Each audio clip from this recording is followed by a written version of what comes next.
Muito bom dia a todos. A APMIP agradece a participação de todos neste webinar, que tem como tema combate ao branqueamento de capitais no imobiliário e como oradores até aos advogados, aqui presentes a doutora Vanessa Vicente, o doutor Hugo Falcão e o doutor Nuno Cardoso.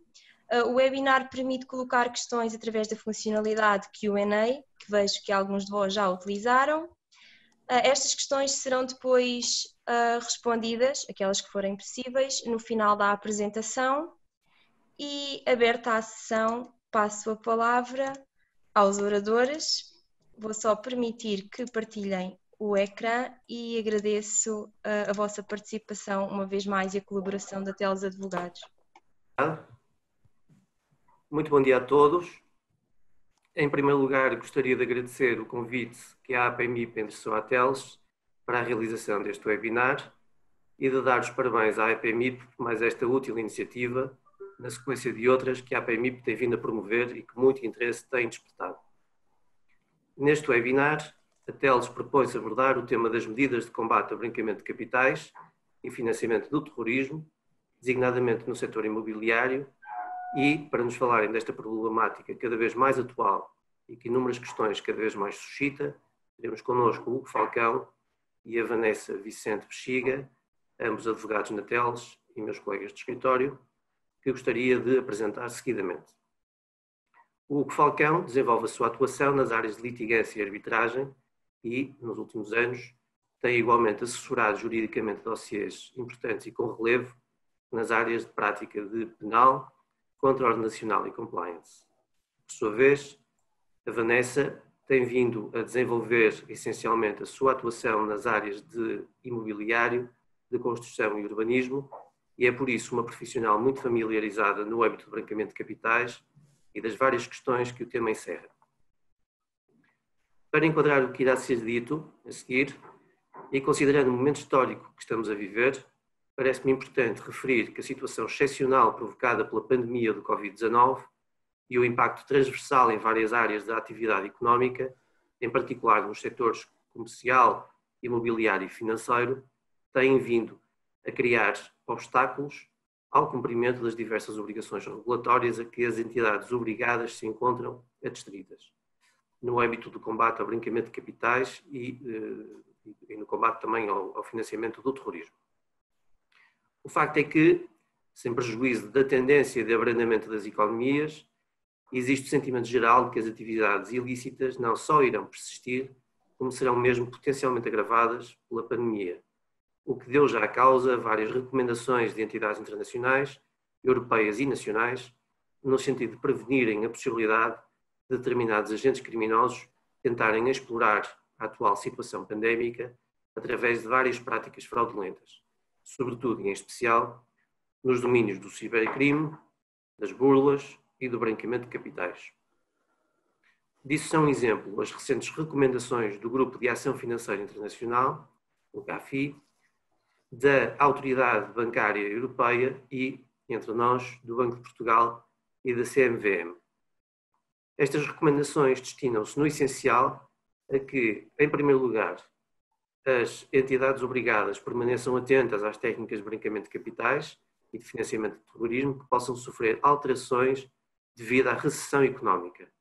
Isto é, novas formas que possam surgir e que imponham uma reavaliação pelas entidades supervisoras dos riscos inerentes a cada uma das atividades económicas, no sentido de se conseguir prevenir e evitar o sucesso dessas possíveis novas metodologias criminosas no âmbito do branqueamento de capitais.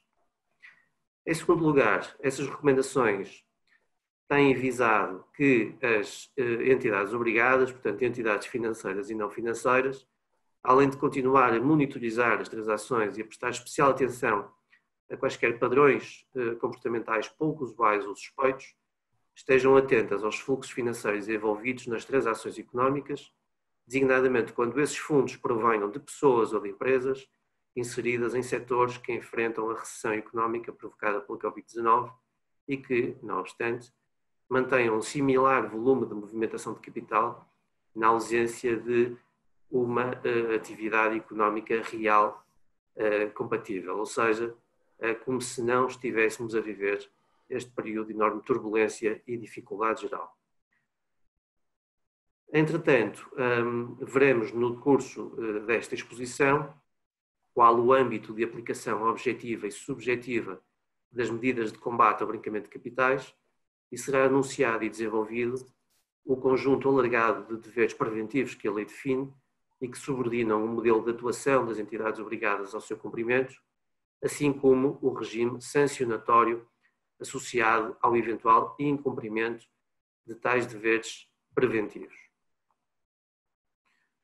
A legislação que importará aqui considerar será a Lei número 83/2017, 18 de agosto, que estabelece medidas de combate ao branqueamento de capitais e ao financiamento do terrorismo e que transpõe parcialmente as diretivas 2015-849 do Parlamento Europeu e do Conselho de 20 de maio de 2015 e também a diretiva 2016-2258 do Conselho de 6 de dezembro de 2016. Para além da Lei 83 de 2017, de 18 de agosto, que será, no fundo, a rosa dos ventos interna que deverá ser tida em conta nesta matéria, existe ainda o regulamento número 276/2019, aprovado pelo Instituto de Mercados Públicos do Imobiliário e da Construção, o INPIC, que, nos termos da lei, é a entidade a quem compete a verificação do cumprimento dos deveres gerais e específicos que impendem sobre as entidades que exercem a atividade imobiliária, sendo que tal regulamento densifica e concretiza com uma dimensão eminentemente mais prática as regras legais genéricas previstas na Lei 83 de 2017, de 18 de agosto, que referi há pouco. Após esta pequena apresentação e reflexões iniciais, passo seguidamente a palavra ao Hugo Falcão, a quem peço o favor de iniciar a apresentação propriamente dita. Muito obrigado, Nuno. Muito bom dia a todos, muito bom dia aos meus colegas, a todos os que nos estão a ouvir. E eu começaria vou tentar o menos possível, uma vez que os slides ficaram disponíveis, penso eu, vou tentar seguir o menos possível os slides e deixar-vos aqui também o estado de espírito de um advogado quanto à legislação relativa ao branqueamento de capital. E começo ao branqueamento de capitais e financiamento do terrorismo.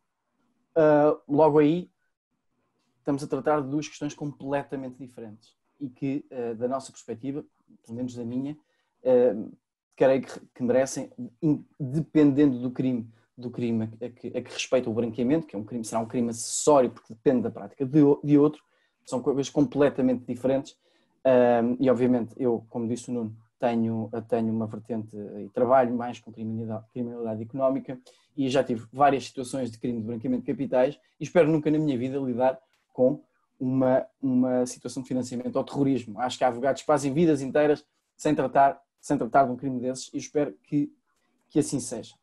Ora, nós decidimos começar pela parte mais chata, que é definir que tipo de crime é este, porque é que é tratado desta maneira. E eu começo por dizer o seguinte: o crime de branqueamento, que está previsto no 368A do Código Penal, é considerado, obviamente, um crime contra o património e inserido nos crimes contra o Estado. Ora, é aqui que o problema começa. Porque nos crimes contra o Estado, e perdoem-me o meu francês, o Estado enlouquece e a atividade legislativa enlouquece completamente. E, portanto, temos uma teia completamente emaranhada de legislação, de difícil compreensão e que, de alguma maneira, complica a apreensão total daquilo que é o regime legal do branqueamento de capitais e financiamento ao terrorismo. Isto porquê? Isto porque esta lei que se encontra em vigor agora, a Lei 83/2017, vem substituir uma outra muito mais simples, muito mais pequena, muito menos, que recorre muito menos à definição e já do tempo dos romanos dizia que é muito mais fácil contornar aquilo que está definido. pronto, e essa é uma das questões. É uma lei quase com um caráter regulamentar.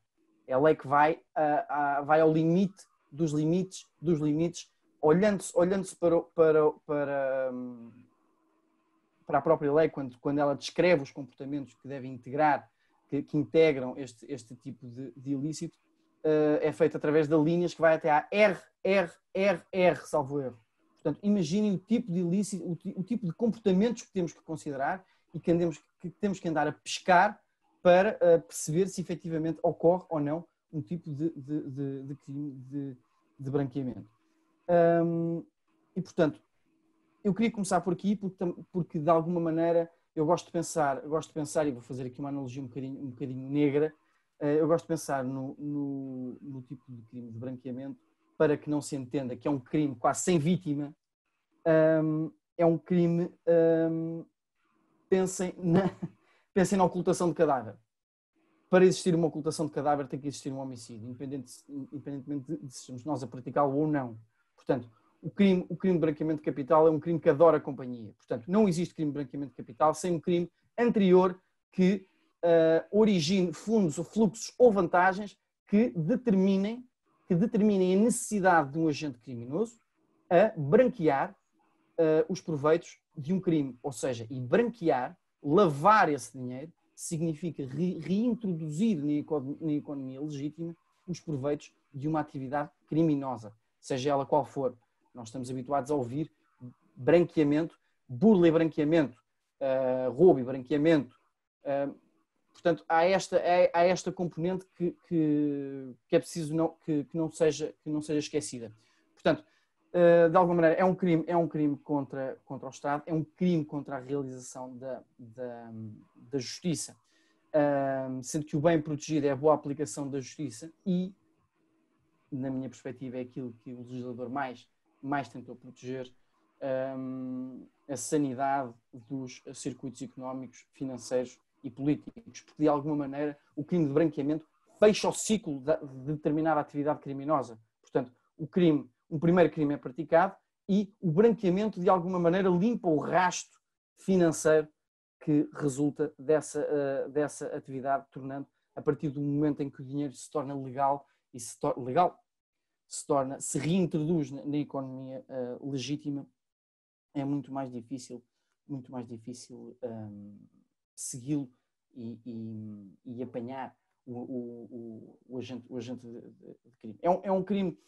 É um crime de perigo, ou seja, de perigo abstrato. O que é que isto significa? Significa que não se exige a verificação de um perigo real, ou seja, que existe efetivamente uma lesão.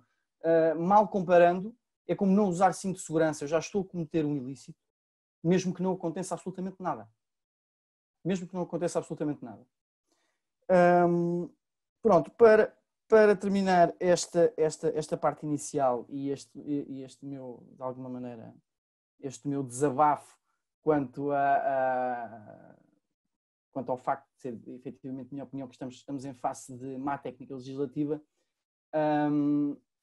queria acrescentar o seguinte: nós temos dispersos pelo Código Penal questões relativas ao branqueamento de capitais. Temos os diplomas que o Nuno acabou de elencar, e temos ainda não só a lei, como cada uma das entidades setoriais, e falamos do INPI, falamos da ASAI, falamos do Banco de Portugal, com regulamentos extensíssimos de duplicação punitiva e de própria prevenção, ou seja, há muitas questões que são previstas duplamente nos regulamentos destas entidades setoriais e na lei e no Código Penal. Portanto, tudo isto é um emaranhado e resulta, na minha opinião, reforço de má técnica legislativa e mais. E estamos a falar, esta lei resulta, como disse o Nuno, da transposição de uma diretiva. Já temos na Forja uma quinta diretiva, que penso que já estará em discussão na Assembleia da República, e já se fala de uma sexta. Portanto, temos, efetivamente, isto é muito volátil e é muito difícil uma pessoa permanecer atualizada quanto ao crime de branqueamento de capitais e financiamento ao terrorismo. Para finalizar, é um crime cuja tentativa é punível e, como vos digo, tudo o que sejam crimes contra o Estado e contra a realização da justiça, o Estado tem tendência a legislar a mais, a proteger-se a mais, criando às vezes muita dificuldade em lidar com os processos e ter estes casos em tribunal, porque muitas vezes há tanta legislação que o próprio juiz, o próprio advogado se dispersa. Dito isto, já disse muito mais do que queria sobre esta parte mais chata. Passo a palavra à doutora Vanessa, que vai prosseguir com o âmbito de aplicação subjetiva e entidades obrigadas. Obrigado. Antes de mais, muito bom dia a todos os que nos acompanham nesta apresentação.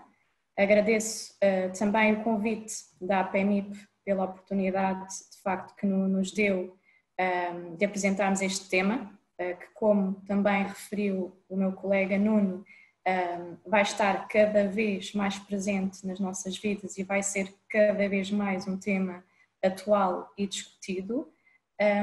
E no que diz respeito à minha parte, uma vez que o Nuno e o Hugo acabaram por fazer aqui uma muito boa exposição introdutória do tema da nossa apresentação, eu vou começar por fazer aqui uma menção explícita ao seu elenco, portanto, ao seu âmbito de aplicação objetiva. Em que tipo de situações, em que tipo de enquadramento, em que tipo de situações é que este regulamento e esta lei acabam por se aplicar?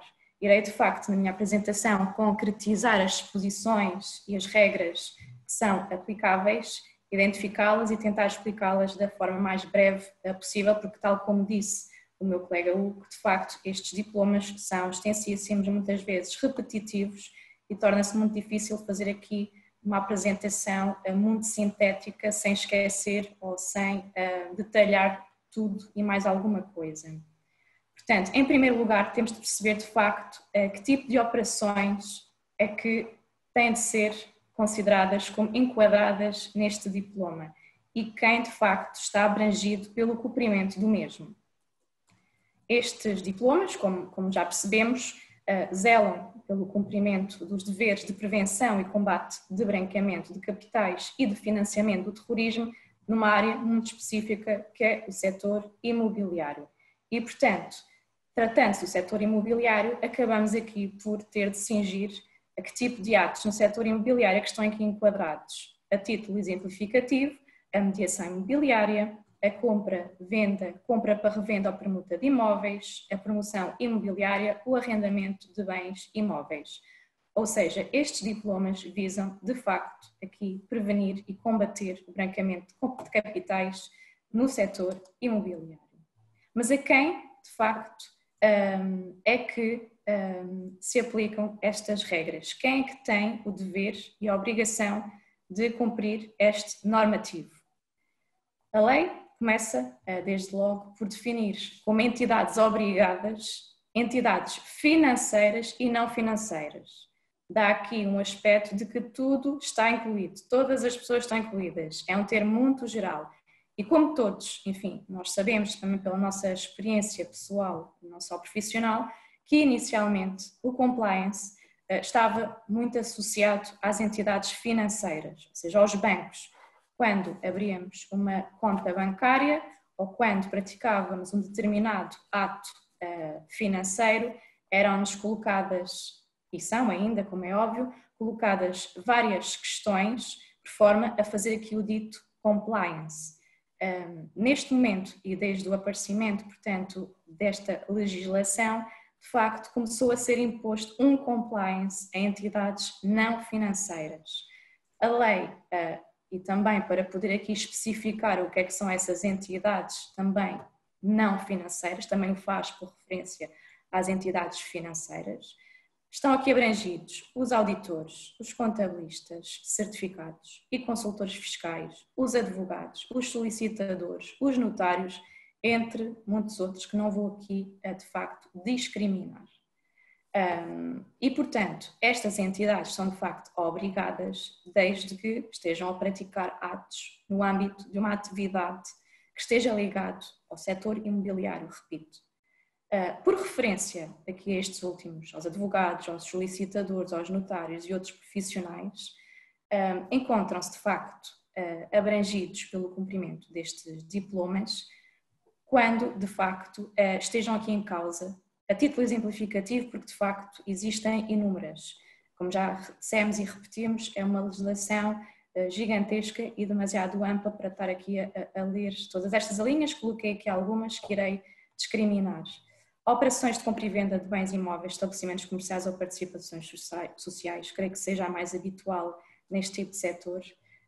Por exemplo, abertura e gestão de contas bancárias, de poupança ou de valores mobiliários, operações de alienação e aquisição de direitos sobre praticantes de atividades desportivas e outros que estão aqui de facto elencados e que não vou de todo discriminar, pois de facto se encontram na lei e podem consultá-la quando quiserem entenderem.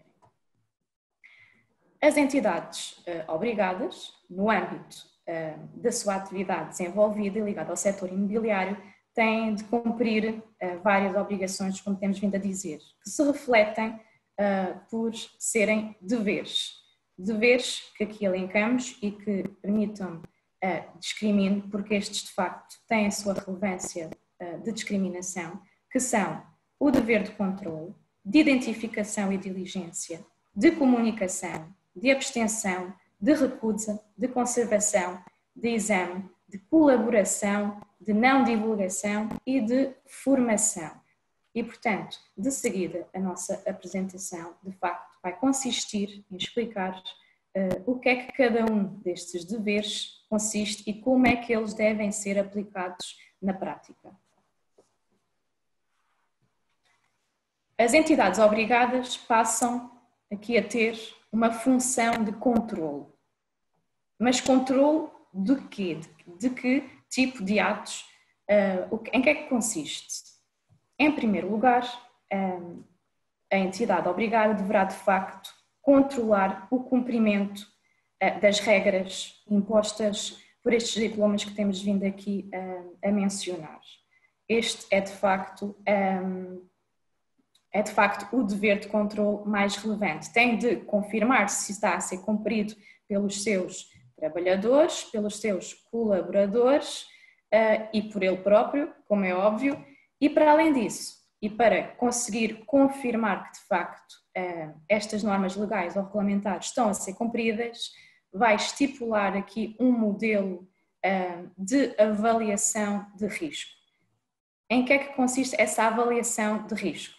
A avaliação do risco consiste no seguinte: vamos avaliar numa determinada operação que tipo de risco está associado ao branqueamento de capitais. É um risco baixo? É um risco médio? É um risco elevado?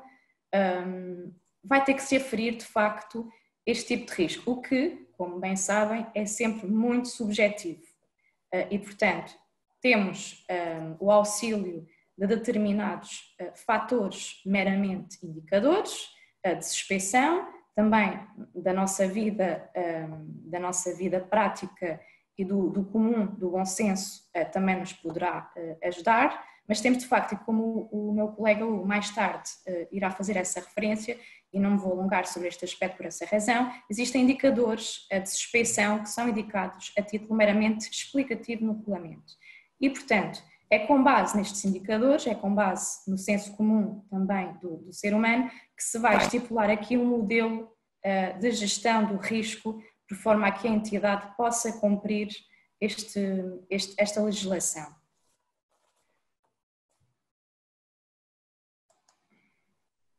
Portanto, esse cumprimento vai-se verificar por vários meios, desde a definição de programas adequados de formação, pela definição de ferramentas ou sistemas de informação adequados.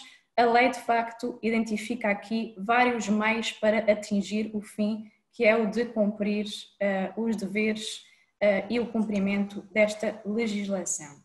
Como já disse, portanto, este controlo passa de facto pela formação, que é essencial para se perceber de que forma é que cada das entidades obrigadas pode, de facto, cumprir este normativo, pelo arquivamento também de toda a documentação que sustenta esse compliance realizado, por várias razões, desde a consulta dos colaboradores aos trabalhadores, mas também no caso eventual de haver aqui uma fiscalização. Portanto, é importante ter presente os padrões desta gestão de risco bem claros. Não vou, de facto, e uma vez mais, estar aqui a elencar todas estas alíneas que estão aqui presentes no slide, mas de facto são também medidas e meios intermédios para se conseguir cumprir este dever de controle. A empresa, a sociedade, tem de pôr, de facto, como já disse, à disposição de todos os seus colaboradores, trabalhadores, os mecanismos e os meios necessários ao cumprimento de todos estes deveres, que têm que ser cumpridos, guardados, como veremos mais à frente, durante um determinado período de tempo. Todas estas medidas e procedimentos têm de ser, de facto, reduzidos a escrito e de fácil acesso, como já transmiti, no caso de eventualmente haver aqui qualquer tipo de fiscalização e não só. Todo este processo de controle inicia-se por um dever de identificação. A própria lei acaba por determinar algumas situações em que de facto se tem que observar este tipo de procedimentos.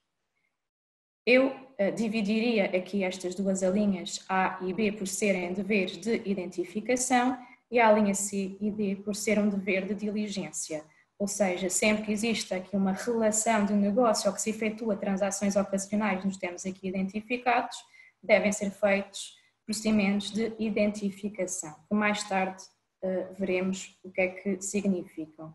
Para além disso, existe aqui também um dever de diligência, sempre que se suspeite que uma determinada operação possa estar relacionada com um branqueamento de capitais ou financiamento de terrorismo, veremos mais tarde que existe aqui também o dever de estar alerta e de, se for caso disso, comunicar às autoridades judiciárias o que se está a passar e que tipo de operação está aqui em causa. De facto, e como todos nós nos apercebemos no dia a dia, também podem existir aqui dúvidas sobre a veracidade ou adequação de dados de identificação dos clientes e, portanto, daí este dever de diligência. Este dever de identificação é associado, como todos nós já vamos estando familiarizados, com o Know Your Customer, a que estamos de facto habituados a ver e a utilizar nos últimos tempos. E falando de Know Your Customer, de seguida temos preparados aqui 2 slides sobre os dados identificativos que são necessários para uma pessoa singular e para uma pessoa coletiva, que de facto são distintos pela própria natureza da pessoa que está em causa. No que diz respeito a uma pessoa singular, é relativamente fácil, uma vez que passa a maior parte das vezes por apenas solicitar o documento de identificação, caso as informações que se encontram aqui elencadas de facto estejam passíveis de serem visualizadas nesse documento de identificação. Portanto, primeiro passo no dever de identificação, solicitar o documento de identificação e estes dados que se encontram aqui elencados. Verificada a exibição do documento de identificação e caso se trate de um cartão de cidadão, poderá e deverá comprovar-se através da utilização eletrónica do cartão de cidadão a sua veracidade. O mesmo não poderá acontecer, como é óbvio e natural, num documento de identificação de uma pessoa que não é cidadão nacional. Nesse caso, solicita-se o original do documento de identificação, caso não seja possível, por alguma razão que seja, uma cópia certificada do documento de identificação.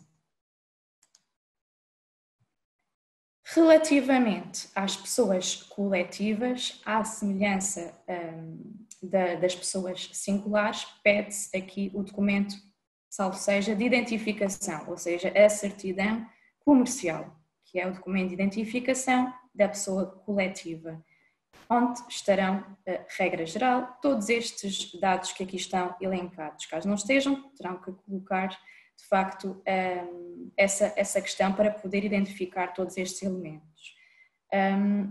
De facto, deverá ser verificado com o código de acesso à certidão comercial online, nos meios necessários, nas plataformas que nós todos conhecemos, a verificar se de facto está tudo atualizado, se está tudo conforme e fazer a devida correspondência entre aquilo que nos foi comunicado e o que está de facto inscrito no documento de identificação. Contudo, e relativamente aqui às pessoas coletivas, temos aqui um dever acrescido. As entidades obrigadas devem consultar as informações sobre os beneficiários efetivos que se encontram registadas no Registro Central do Beneficiário Efetivo. Caso, por alguma razão, tenha sido feito esse registro, deverá, em alternativa, ser questionado sobre quem é, de facto, o beneficiário efetivo. Ou seja, e no que diz respeito às pessoas coletivas, vai sempre interessar-nos, para efeitos do cumprimento dos deveres de identificação, quem é que verdadeiramente está, se assim se pode dizer, por trás desta operação. Quem é que de facto tem interesse na mesma. Ou seja, essa é a pessoa singular que tem de ser detalhada e devidamente identificada. Para tal, temos também a lei, que de facto nos ajuda e nos dá, uma vez mais, uns indicadores que nos permitam perceber e aferir quem poderá ser o beneficiário efetivo de uma sociedade. Contudo, e uma vez mais, pode não ser efetivamente o beneficiário efetivo, são meros indícios, como por exemplo aquele que diria eu é o mais utilizado na prática e no nosso dia-a-dia, a detenção por uma pessoa singular de participações representativas de mais de 25% do capital social da pessoa coletiva. O facto de uma pessoa singular de ter mais de 25% do capital da pessoa coletiva é de facto um bom indicador, pode de facto querer dizer que essa é a pessoa que de facto tem interesse na operação, mas poderá não corresponder à realidade no que diz respeito a este interesse de perceber quem está por trás da operação. Daí a importância de questionarmos, tal como, e à semelhança do que fazem os bancos, por exemplo, na abertura de uma conta bancária, questionar quem é que efetivamente está por trás da operação.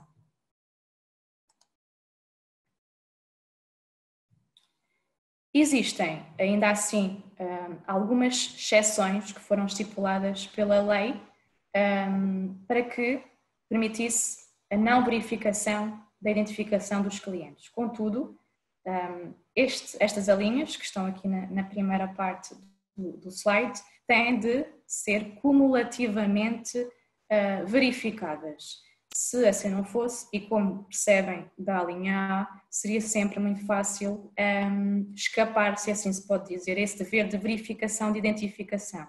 Isto porquê? Porque a primeira linha menciona que se tal for necessário para não interromper o normal desenrolar do negócio, seria demasiado fácil apenas e só verificar-se esta primeira linha, porque como todos nós sabemos, o mercado imobiliário, pelo menos até há bem pouco tempo, era um mercado imobiliário muito dinâmico e em que tudo é sempre muito urgente e, portanto, alegando a linha A, era muito fácil não recorrer a este dever de identificação. Daí a imposição da lei tentar ao máximo proteger este dever de identificação que deve ser, sim, a regra.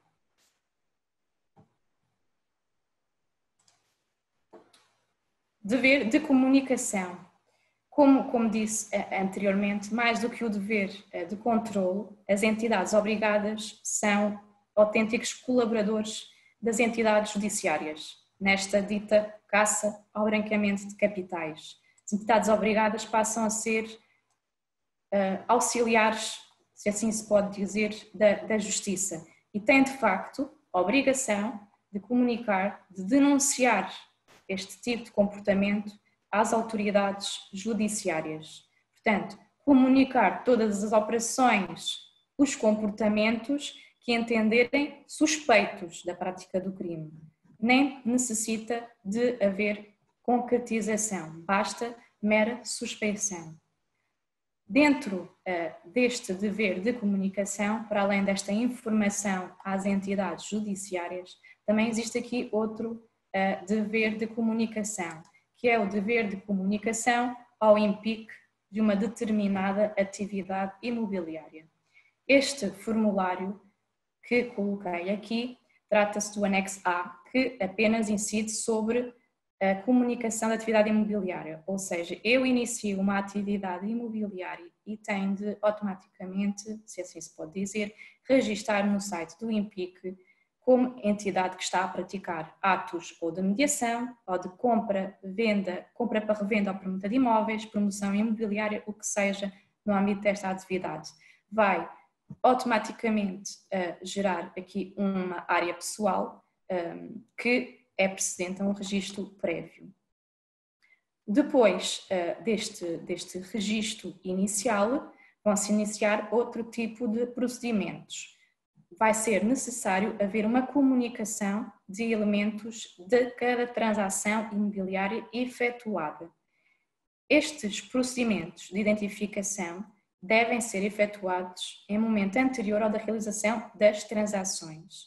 E no que diz respeito a este aspecto, gostaria de frisar aqui um tema que de facto foi suscitado na última alteração desta lei e que tem que ficar muito claro, porque nem sempre na prática, tenho pelo menos do que minha prática, tenho a sensação que nem sempre poderá ser rigorosamente cumprido. O procedimento de comunicação e da identificação tem que ser feito previamente, por exemplo, vou tomar o exemplo da celebração de um contrato de promessa ou de um acordo de reserva. Regra geral, este procedimento de identificação, Know Your Customer, é de facto feito. São solicitados os elementos, de onde é que vem o dinheiro que está a ser transferido, portanto, todos os elementos de facto que são requeridos são cumpridos previamente ao contrato de promessa e ao acordo de reserva. Contudo, e não esquecer, deverão também ser cumpridos anteriormente à escritura pública. Isto porquê? Porque, como é natural, o dinheiro, a transferência, a proveniência dos fundos pode não ser a mesma do que a proveniência dos fundos, a origem dos fundos do contrato de promessa. E por essa razão deve ser feita sempre compliance, que haja aqui uma transferência de fundos. Esta comunicação dos elementos de transação imobiliária ou contrato de arrendamento, que também é aqui um dado novo que surgiu nesta alteração, deverá ser feita nos seguintes prazos. No que diz respeito às transações imobiliárias e contratos de arrendamento que são efetuados no primeiro semestre de cada ano, deverá ser feito até ao dia 31 de agosto do ano seguinte. No que diz respeito às transações imobiliárias que sejam feitas no segundo semestre de cada ano, até ao final do mês de fevereiro do ano seguinte. E no que diz respeito à minha parte da apresentação, creio que terei concluído, passando agora de facto a palavra ao meu colega Hugo, no que diz respeito ao próximo dever que está aqui em causa. Muito obrigado. Eu vou seguir então, já estamos atrasadíssimos, mas eu vou então seguir a apresentação da Vanessa dos deveres a que estão obrigados estas entidades financeiras e não financeiras. O dever de abstenção, e os que faltam ainda são dever de abstenção, dever de recusa, dever de conservação, dever de exame, dever de colaboração, dever de não divulgação, dever de formação e ainda deveres específicos para entidades não financeiras. Tal como eu disse, isto é extensíssimo e só pela leitura dos títulos dos deveres que aqui tratamos, podemos ver que muitos deles são sobreponíveis. Portanto, obrigam-nos a ter determinados comportamentos que outros deveres nos exigem da mesma maneira. Portanto, vamos começar pelo exemplo claro daquilo que eu estou a dizer. O dever de abstenção e o dever de recusa. Ora, é um bocadinho difícil de distinguir um do outro, E isto também é uma forma de demonstrar aquilo que eu há pouco dizia, que o Estado, efetivamente, e que o legislador vai além, ou quer ao máximo definir tudo e controlar tudo, e criou aqui dois deveres que me parecem sobreponíveis. Ora, este dever de abstenção, conforme consta do slide, consiste na abstenção as entidades obrigadas devem abster-se de executar qualquer operação, conjunto de operações que saibam ou que suspeitem poder estar associadas a fundos ou outros bens provenientes relacionados com atividades criminosas ou com o financiamento ao terrorismo. Aqui, de alguma maneira, e a Vanessa disse muito bem, que o Estado exige-nos que nós sejamos colaboradores da justiça, que sejamos um tentáculo do DIAP, do TCIAP, da ASAI, do Banco de Portugal, encontrar na pesca deste tipo de situação. Portanto, é passada de alguma maneira a batata quente para aquele que efetivamente está no controle da operação e que tem responsabilidade nessa operação. Eu não sei dizer muito bem como é que se conciliam estes dois deveres, porque se olharmos para o dever de recusa, ainda não passes, Vanessa, por favor, as entidades obrigadas devem recusar iniciar relações de negócio, realizar transações ocasionais ou efetuar outras operações quando não obtenham os tais elementos de identificação, todos os dados que lhes foram pedidos. Portanto, o dever de abstenção e o dever de recusa podiam ser e apenas e comum a todos os deveres, de alguma maneira, cumpre perguntar quem é que é o juiz disto. Antes disto ir para o tribunal, antes disto ser comunicado, quem é que é o juiz? Quais são os parâmetros? Como é que nós decidimos que devemos reportar? Quem é que... Somos nós. Somos nós. Somos nós. São as partes envolvidas no negócio e que vão lá através de indícios, através de nada mais do que pistas, do que comportamentos que consideramos suspeitos. E a partir daí, e acreditem em mim que acontece, vamos enganar-nos muitas vezes e vão acontecer situações absolutamente aberrantes. No entanto, acho que é um preço a pagar de alguma maneira, pela saúde do sistema económico e pela realização da justiça.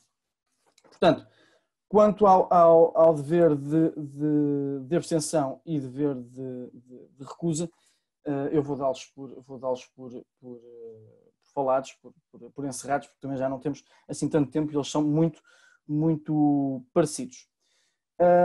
Eu queria passar para o dever de conservação. E o dever de conservação é autoexplicativo, portanto, durante 7 anos têm que ser conservados todos os documentos, todas as trocas de comunicações, todos os elementos suspeitos ou não de cada operação que realizamos.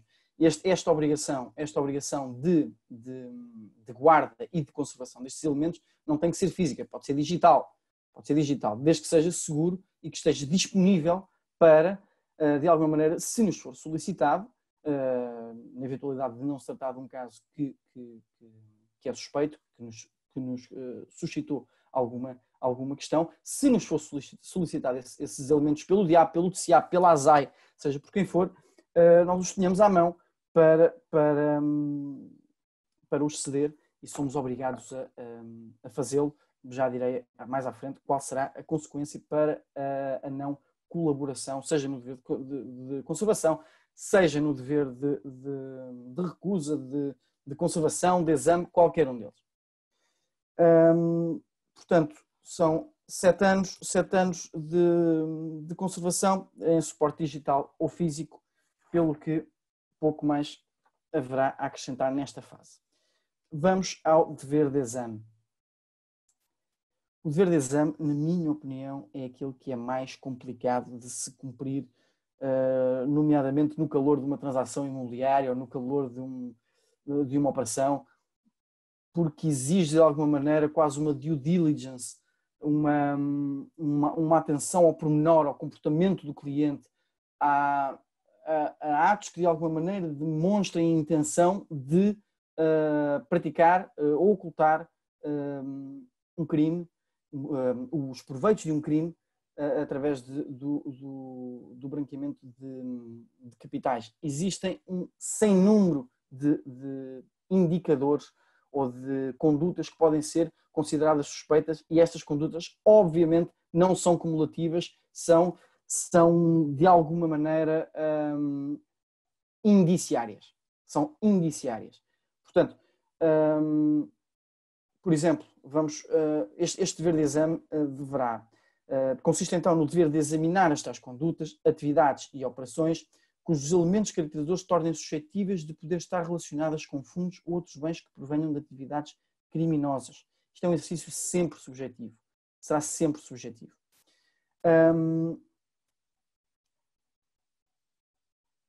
Ora, por exemplo, temos de estar atentos aqui.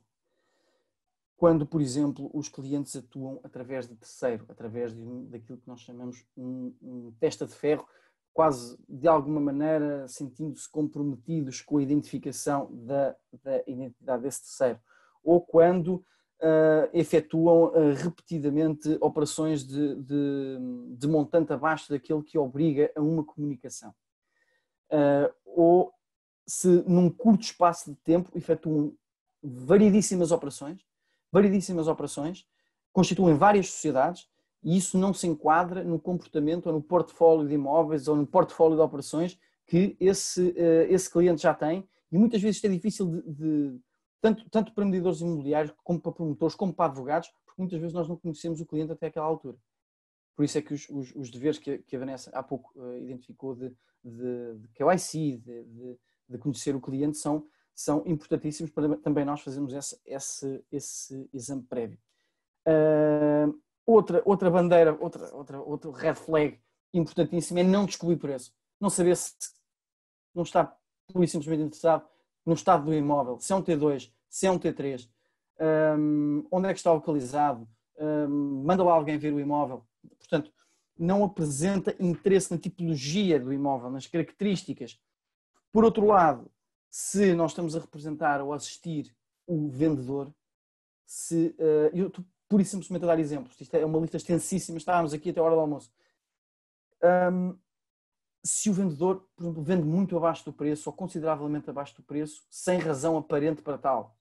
Portanto, são tudo sinais de que efetivamente devemos comunicar esta operação, uma vez que ela é suspeita de branqueamento de capitais. Como eu dizia há pouco, o não cumprimento deste dever, assim como o dever de colaboração e os restantes, poderá traduzir-se em contraordenações, as quais, como irei dizer a seguir, têm balizas punitivas absolutamente gigantes. E neste caso, naquilo que mais nos importa, esta falha de colaboração pode traduzir-se até em crime de desobediência. Portanto, não só um enquadramento contranacional, como um enquadramento criminal poderá estar aqui em causa. Passando ao dever de colaboração, e é sempre deste que estamos a falar, como lhe disse, isto são deveres em cima uns dos outros e sobreponíveis, é quase um bolo de bolacha de deveres, sendo que é sempre o mesmo bolo, perdoem-me a expressão, e traduz efetivamente nada mais do que no dever que têm estas entidades financeiras e não financeiras de colaborar com o TCIAP, com a Unidade de Informação Financeira, com as autoridades judiciárias e policiais e com as autoridades setoriais. E essas autoridades setoriais são a ASAI, o INPI, o Banco de Portugal, e chama especial atenção para a ASAI, porque tudo o que não cair noutras autoridades setoriais vai cair naquilo que é o saco roto da ASAI, porque na ASAI caberá tudo o que não couber nas outras autoridades setoriais, e também a ASAI, pegando naquilo que eu disse no início, tem uma regulamentação extensíssima sobre esta questão, e mais uma vez contribuindo para criar uma confusão enorme neste regime.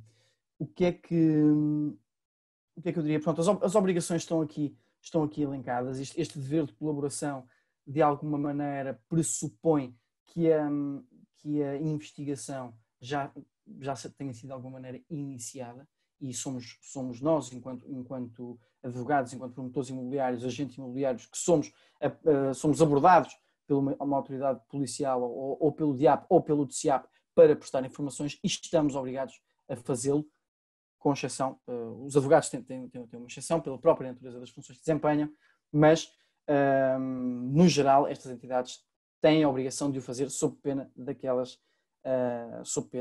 do enquadramento contra ordem nacional ou mesmo criminal. Bom, passando ao dever de não divulgação. Também é autoexplicativo. Porquê? Porque a partir do momento em que já estamos numa fase adiantada do procedimento, o negócio já nos chegou às mãos, já o estamos a acompanhar, e já percebemos do que é que se trata. Já percebemos. Aqui, pura e simplesmente, este dever consiste em estarmos obrigados em não divulgar, seja de que maneira for, direta, indiretamente, ou por atos por nós praticados, à pessoa denunciada, ao agente denunciado, que já iniciámos as comunicações, que já iniciámos as denúncias, que já pusemos a andar o mecanismo tendente à identificação de uma operação de branqueamento de capitais. É o dever de não fazer queixinhas, perdoem-me a expressão. Este dever, de alguma maneira, existe por questões de eficácia e utilidade da investigação. Se nós o denunciarmos e, pura e simplesmente, avisarmos o denunciado, a investigação não vai servir para absolutamente nada. Corremos o risco de fuga, do agente fugir, do agente destruir elementos probatórios, e aí tentar apagar o seu rastro, seja ele digital ou documental, ou perturbar o inquérito de qualquer maneira. Por outro lado, isto é uma interpretação muito pessoal, este dever de não divulgação servirá também, de alguma maneira, para proteger o denunciante. Portanto, eu tenho não só o dever, mas o direito de não divulgar que procedi a essa denúncia, até porque estou obrigado a fazê-lo. Uma nota importante, eu não li o slide, obviamente verão que estão obrigações de prudência junto dos clientes. Eu neste slide gostava de salientar a última frase, que surgirá também como uma obrigação, e essa será comum também tanto a agentes imobiliários, mediadores, promotores e mesmo até aos advogados, dizendo apenas que não constitui violação deste dever de não divulgação a tentativa de dissuasão. Portanto, devemos fazê-lo, devemos avisar, não devemos divulgar que já o fizemos. Devemos avisar, devemos dizer que isto cheira-nos a branqueamento de capitais, não devemos, a partir do momento em que fazemos a denúncia, fazemos a comunicação, o assunto está morto. Bom, passando ao dever de formação, e acho que é perfeitamente perceptível porque é que existe um dever de formação, porque isto para advogados é difícil de compreender, quanto mais para entidades que vão ter que aplicar isto no seu dia-a-dia. E ora bem, este dever de formação consiste em que as entidades obrigadas têm que formar os seus dirigentes, trabalhadores e demais colaboradores cujas funções sejam relevantes para o efeito da prevenção e branqueamento de capitais e financiamento ao terrorismo. Vou-vos dar o exemplo do escritório em que nós trabalhamos. Nós já temos um escritório com alguma dimensão e temos pessoas dedicadas, não exclusivamente, mas que têm esta função, têm a função de avaliar os KYCs, de os recolher, de fazer esta investigação, e são pessoas que receberam formação nesse sentido, independentemente de outras funções que tenham, mas não dá tão pouco trabalho quanto isso. Por outro lado, quando falamos das multas, verão que é uma atividade de elevada responsabilidade, porque estamos a falar de coimas altíssimas, portanto, este dever de formação é importantíssimo. Por fim, quanto aos deveres específicos das entidades não financeiras, em que se incluem os advogados, os promotores imobiliários, os agentes imobiliários, os auditores, etc, etc. Nós temos que, como eu disse, eu tenho que excluir aqui os advogados, solicitadores, porque existem, por inerência de funções e pela função que desempenham, não estão obrigados, nomeadamente, a algumas das comunicações, às comunicações previstas no artigo 43 do dever de comunicação e o dever de comunicação da decisão de abstenção e dever de comunicação de suspeita ao TCIAP, mas isso é uma decorrência das próprias funções do advogado. E existe aqui até um enquadramento constitucional, salvo erro, no 208 da Constituição, que de alguma maneira nos permite, ou melhor, que nos obriga a guardar segredo e nos dispensa deste tipo de comunicações. Ora, quanto aos deveres específicos das entidades não financeiras, temos, como também decorrência do dever de formação, o responsável pelo cumprimento normativo. Isto é definido especificamente para as entidades não financeiras, sociedades por cotas ou empresários em nome individual com mais de 5 colaboradores, em regime de contrato de trabalho ou prestação de serviços, que devem indicar um elemento da sua direção de topo. Sabe-se lá o que isto é. Desculpem o meu francês. Não se sabe o que isto é. Uma direção de topo é absolutamente inovador. Não existe no Código das Sociedades Comerciais. Não se fala em administradores, não se fala em gerentes, não se fala em diretores financeiros, fala-se em direção de topo ou equiparado. Ou equiparado. Não se percebe pela leitura da lei o que é que isto é. Portanto, também é autoexplicativo, decorre do dever de formação. É necessário um responsável pelo cumprimento deste normativo, deverá ser comunicado com antecedência num prazo de 60 dias após a nomeação desse responsável pelo cumprimento deste sem número de deveres ao INPI. Pronto, passando ainda dentro dos deveres específicos das entidades não financeiras ou daquilo que lhes é aplicável, o incumprimento destes deveres, e conforme eu adiantei, tem como consequência infrações disciplinares, contraordenacionais e criminais. Eu vou-me focar muito rapidamente, e peço desculpa pelo meu atraso, na contraordenacional e na criminal. Antes de mais, efetivamente existe um determinado tipo de comportamento que é subsumível numa prática criminal e em práticas contraordenacionais, nomeadamente como a violação daqueles deveres que já elencamos. Os tais deveres preventivos. E em termos contraordenacionais, para que reparem na discrepância e na loucura legislativa que isto implica, as coimas variam entre as coimas para a violação dos deveres que acabámos de falar variam entre os 2.500 e os 5 milhões de euros. Milhões! Não é engano, são milhões. Por isso é que eu dizia que o responsável pelo tratamento normativo, pelo cumprimento normativo e o dever de formação são importantíssimos, porque dependendo de que seja uma sociedade financeira ou não financeira, ou uma pessoa singular ou não singular, ou coletiva, perdão, estamos a falar de coimas que podem ir até aos 5 milhões de euros. Portanto, é bastante importante, é uma função com elevadíssima responsabilidade. Em termos de ilícitos penais, estamos a falar do velhinho 368A do Código Penal, que pune com uma pena de 2 a 12 anos, independentemente de outra legislação avulsa e de outras normas penais avulsas que estão dentro de toda esta panóplia de legislação que o Nuno falou há pouco, mas eu queria-vos deixar com a previsão legal inserida no Código Penal,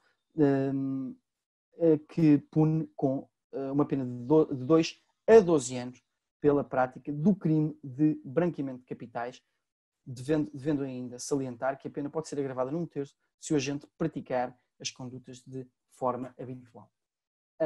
Eu, para terminar esta questão e para vos demonstrar que efetivamente não existe uma coerência no legislar desta questão, se nos fosse permitido ser punidos o Código Penal também permite que a pena aplicada seja uma pena de multa. Portanto, uma pena de multa contada em dias e esse dia é atribuído um valor. Pode ser 5 euros, podem ser 10 euros. Se fosse possível escolher sobre que regime eu queria ser punido pela prática de um dever, pelo incumprimento de um dever de comunicação, eu preferia ser punido pelo regime penal. Porque efetivamente ele é mais, obviamente, não estamos a falar do crime de branqueamento, mas do incumprimento de deveres.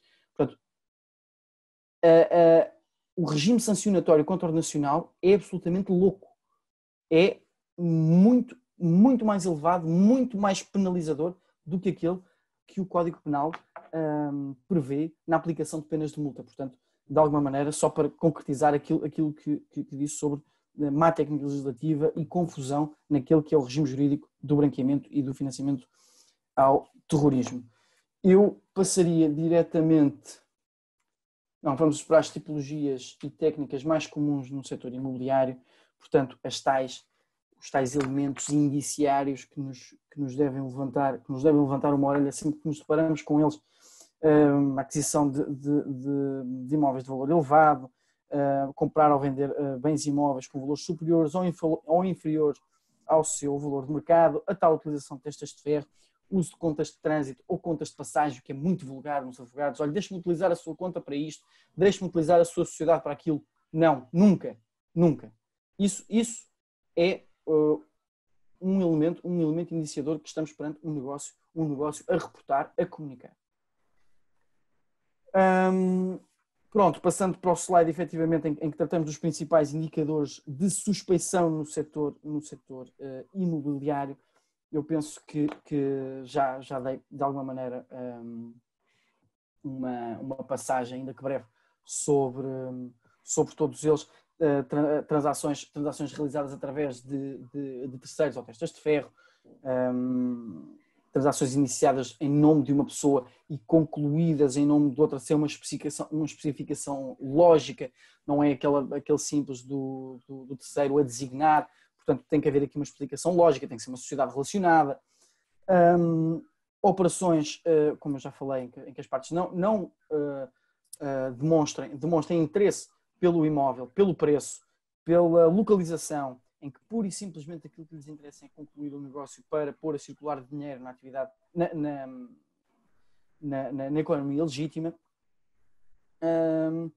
E por outro lado, transações envolvendo a mesma propriedade em momentos muito próximos no tempo, em que há aquela velha questão: eu de manhã vendi uma casa, mas à tarde vendeu-se um projeto. Isto tem que ser muito bem explicado, tem que ser muito bem enquadrado.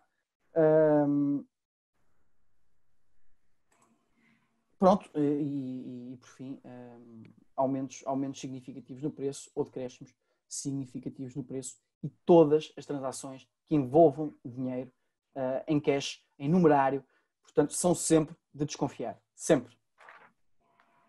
Por fim, estou mesmo a terminar, peço desculpa, motivos mais comuns que levam às investigações na área do setor imobiliário, para além daqueles que eu já falei, as tais oscilações de preço, aquisições de propriedades cujo valor é inconsistente com o portfólio, com a ocupação, com os rendimentos que nós conhecemos ao cliente, e aqui apenas nos é possível de alguma maneira fazer esta avaliação com clientes que já conhecemos, as tais operações em dinheiro, e há um sem número de operações. Eu vou-vos deixar com estas, irei partilhar os slides, sendo que mesmo para finalizar, gostava apenas de vos deixar com, se os encontrar, com 2 acórdãos que de alguma maneira espelham o tratamento jurisprudencial que tem sido dispensado a este tipo de práticas. E, portanto, eu vou-vos ler aqui o acórdão do Tribunal da Relação de fevereiro de 2019, o acórdão 175/18, cujo sumário diz o seguinte: face à especificidade de determinado tipo de crimes, designadamente o crime de branqueamento de capitais, perante a constatação da ineficácia das medidas preventivas e repressivas autorizadas pelo Código de Processo Penal, foram criados novos instrumentos preventivos e repressivos. É disto que estamos a falar. A decisão de suspensão de movimentos de saldo de conta bancária, ao abrigo dos artigos tais, constitui um meio de recolha de prova. Portanto, para que seja tomada a suprarreferida medida, basta que haja suspeita da prática de crime de branqueamento de capitais. Eu para já vou-me ficar por este acórdão. Portanto, isto e muito rapidamente, o que é que isto pode gerar? Pode gerar efetivamente uma malha mais fina na identificação destas situações, mas também pode gerar um caso que tivemos, obviamente não posso transmitir detalhes, mas de um cliente que, através de um financiamento disparado, de uma venda de Bitcoin, queria dar entrada de um sinal para a compra de um imóvel. E ele tinha dupla nacionalidade e tinha uma conta num banco de primeira linha europeu. E, portanto, ele fez a venda de Bitcoin junto desse banco e fez transferir para um banco português. Portanto, o montante, apesar de ser proveniente de Bitcoin, não haver nenhum enquadramento fiscal ou criminal para aquele tipo de depósito, o montante ficou imediatamente cativo. Imediatamente. Portanto, os próprios bancos, as próprias instituições financeiras não estão preparadas, ou não estavam na altura, este caso já tem um ano, não estavam na altura sensibilizadas para o tratamento correto deste tipo de situações, uma vez que esta situação estava perfeitamente documentada. Havia um ofício circular das finanças que dizia que não havia enquadramento fiscal próprio para os rendimentos provenientes de Bitcoin ou de moeda virtual, seja ela qual for, e o cliente teve meses, até que fosse levantada a suspensão de movimentação, a cativação daquele dinheiro na conta, e foi muito difícil de não perder o negócio. Portanto, é este o tipo de resistências que uma lei complicada cria. E pedindo desculpa por me ter estendido tanto, agradeço a vossa presença e espero que a vossa atenção, e colocamos-nos à disposição para perguntas se ainda tivermos tempo para isso. Muito obrigado. Muito obrigado, Hugo. Muito obrigado, Vanessa, pelas vossas intervenções, que foram muito enriquecedoras e certamente muito úteis. Eu tenho aqui algumas, já fomos respondendo por escrito algumas questões que aqui foram sendo colocadas, à medida que as apresentações iam sendo feitas, mas eu gostava, enfim, de dirigir talvez à Vanessa uma questão que aqui está e que é a seguinte: tem a ver, portanto, com o dever de identificação e diligência no caso das pessoas coletivas. Pergunta-se se quando a parte vendedora é representada por procurador, ou seja, o mediador nunca teve intervenção nem contacto com o administrador dessa empresa, mas apenas com o procurador que está a representar a parte. Pergunta-se se também é obrigatório solicitar o cartão de cidadão ou o documento de identificação do administrador dessa mesma empresa. Ok. Deixa-me ver. O dever de identificação e diligência, tal como já dissemos aqui, por referência a outro tipo de deveres, são sempre aqui muito subjetivos e nunca existe propriamente uma resposta, diria eu, certa ou errada, também pela amplitude da legislação aqui em causa. Portanto, vou dar aqui a minha humilde opinião no que diz respeito aqui a esta pergunta e como é que, na minha opinião, se deveria agir neste tipo de situação. Quando, portanto, se trata de uma sociedade, logo, por força da natureza, questionamos sempre como é que a sociedade se obriga. E, portanto, de facto, recorremos à certidão comercial e verificamos quem é o administrador ou o gerente da sociedade. E automaticamente acabamos por, numa fase inicial, identificar o administrador e questionar, de facto, quem é que é o administrador, o gerente da sociedade. Portanto, logo por aí estamos aqui a acautelar o dever de identificação, de diligência, questionando, portanto, questionando a parte interveniente no processo. Portanto, começamos de facto a cumprir estes deveres de forma diligente e de forma correta. Quando de repente, de facto, surge a questão de haver aqui um procurador que representa a sociedade, aí sim deveremos, se assim se pode dizer, desviar o caminho e o dever de identificação e de diligência para essa pessoa, solicitando e questionando sobre mais elementos por referência a esta pessoa em particular. Este é o meu entendimento e creio que é esta a sequência lógica numa situação prática habitual. Não sei se querem acrescentar. Sim, eu apenas me limitaria a complementar a resposta que vem deste, no sentido de talvez recomendar que neste âmbito do dia-a-dia, da prática, sejam utilizados todos os calos de galinha possíveis devido ao regime sancionatório muito violento que o Hugo teve a oportunidade de explicitar e, portanto, é preferível sempre, enfim, pedir a mais do que ter a menos, quando a dúvida existe. Eu gostava agora, se calhar, de, junto do Hugo, embora ele já tenha feito uma referência importante, até no acórdão e na jurisprudência que nos trouxe, sobre alguma perplexidade que existe de algumas pessoas que nos escreveram e que estão a assistir, sobre o papel das instituições bancárias no combate ao branqueamento de capitais.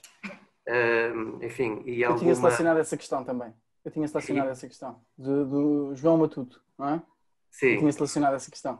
Sim, e também há alguma dificuldade que, pelos vistos, no dia-a-dia, os profissionais desta área sentem quando pedem aos bancos e também aos proprietários de imóveis informações necessárias para anexar aos formulários de identificação e depois quer os bancos, quer os proprietários não facultam esses mesmos elementos que são indispensáveis para que tudo seja cumprido, digamos assim. Eu como te disse, selecionei, interessou-me logo essa questão. O que diz o Dr. João Matuto é que os bancos ficam efetivamente muito renitentes em fornecer informações e dados e que ficam de uma maneira quase perplexos. Eu acho que aqui, e quando eu vi esta questão, aquilo que me veio imediatamente à cabeça foi um conflito de deveres. Foi a existência de um conflito de deveres entre a obrigação de sigilo que impende sobre o banco, de guarda e não só de proteção de dados, mas também de sigilo bancário sobre dados de clientes ou sobre os seus próprios dados. De alguma maneira, existe aqui um conflito de deveres. No entanto, me parece claro que deverá prevalecer o regime jurídico estabelecido no crime de branqueamento de capitais. Portanto, não me parece... Ou então o negócio não se faz. Correto? Portanto, das duas, uma. Ou o banco cede às obrigações às quais está distrito, porque a lei fala efetivamente em entidades financeiras e ele está obrigado, portanto, não há dúvidas. Ou o negócio não se faz, porque quem está do outro lado tem a obrigação de não o fazer, se não obtém a informação. Portanto, ainda que aquilo que me parece é que a entidade financeira considera existir um conflito de deveres e de alguma maneira se quer proteger, parece-me que deverá prevalecer o regime do qual estivemos aqui a falar e relativamente ao qual os bancos, enquanto entidades financeiras, estão sujeitos. É o que me parece. Bem, Vanessa, está aqui a Mónica Chaves com uma dúvida relacionada com a obrigação, com os timings de cumprimento das obrigações de comunicação. Pergunta se são feitas semestralmente e faz aqui formula uma questão: para quando as novas datas de envio trimestral? Eu não tenho conhecimento de datas de envio trimestral, apenas tenho conhecimento de datas de envio semestral, Sim. não é? Sim, Mas exatamente. tu já Tu passaste estás por aí. estipulado no regulamento neste momento e de acordo com a legislação em vigor. Portanto, é uma indicação que podem encontrar no regulamento. É semestral, não é trimestral. E foram aqueles prazos que indiquei. Posso aqui tentar estar a dizer de cor. Existirá o prazo até o dia 31 de agosto para as transações efetuadas nos 6 meses e prazo até o final de fevereiro para o segundo semestre. Será isto? Exatamente, é isso mesmo. Creio que não terei aqui. Mas está no regulamento, mas é isso mesmo. É semestral e é de acordo com essas datas que acabaste de referir. Agosto e fevereiro. Muito bem. Pronto, nós vamos conjuntamente com a APMIP, partilhar convosco, com quem nos está a ver e ouvir, os slides. Estaremos disponíveis para esclarecer, enfim, outras dúvidas, outras questões que entretanto surjam. E queria agradecer em nome de todos terem estado connosco. E até uma próxima oportunidade. Obrigado. Muito obrigada. Obrigada, doutora Vanessa, doutor Nuno e doutor Hugo, pelos esclarecimentos. Conforme também já foi referido aqui pelo doutor Nuno, nós estamos obviamente disponíveis para vos enviar a apresentação. Pedimos que nos façam o pedido por e-mail para geral@apmip.pt, geral@apmip.pt, e esta sessão que está a ser gravada também será depois disponibilizada dentro de 2 dias no Facebook da APMIP e também no YouTube da APMIP. Enviar-vos-ei depois também os links a quem me pedir a apresentação. Terminada mais uma sessão então organizada pela APMIP, agradecemos a presença e a intervenção de todos os participantes. Agradecemos também especialmente à Teles Advogados, aqui representada pela doutora Vanessa Vicente, pelo doutor Hugo Falcão e pelo doutor Nuno Cardoso. Muito obrigada pela disponibilidade sempre demonstrada e também pelos esclarecimentos tão completos. Até extravasámos aqui um pouco a hora e agradeço também em nome de todos os participantes. Obrigada pelos esclarecimentos que também são tão importantes para a nossa atividade. Aproveitamos para convidar todos os presentes a participar nos próximos webinars organizados pela APMIP. No dia 8 de junho, próxima segunda-feira, pelas 11 horas, teremos uma sessão de conversas à segunda, com a arquiteta Helena Roseta e com o Sr. Presidente da APMIP, Sr. Luís Lima. Nesse mesmo dia, segunda-feira, pelas 15 horas, promovemos um webinar que terá como oradores órgãos sociais da APMIP, também o Dr. Pedro Pereira, diretor de marketing da UCI, o Dr. Bruno Santos, diretor da Academia APMIP, e o engenheiro Paulo Alexandre, CEO da Inproxy. E já no dia 9 de junho, terça-feira, pelas 11 horas, teremos uma sessão acerca do programa Renda Segura com a APMIP e a Câmara Municipal de Lisboa. Como sabem, a frequência destes webinars é gratuita, mas carece de uma pré-inscrição e podem encontrar os formulários de inscrição tanto no e-mail que nós enviamos via newsletter, como no Facebook da associação. Pedimos que nos sigam lá também para não perder as novidades. Qualquer questão que possa surgir, encontramos-nos ao dispor. Volto a frisar o e-mail para pedido de apresentação, geral@apmip.pt. Muito obrigada a todos pela presença e obrigada especialmente à Teles Advogados por mais uma colaboração e pela excelente apresentação. Muito obrigado. Muito obrigado. Obrigada. Obrigada. Bom dia. Um bom dia, muito obrigada. Obrigada.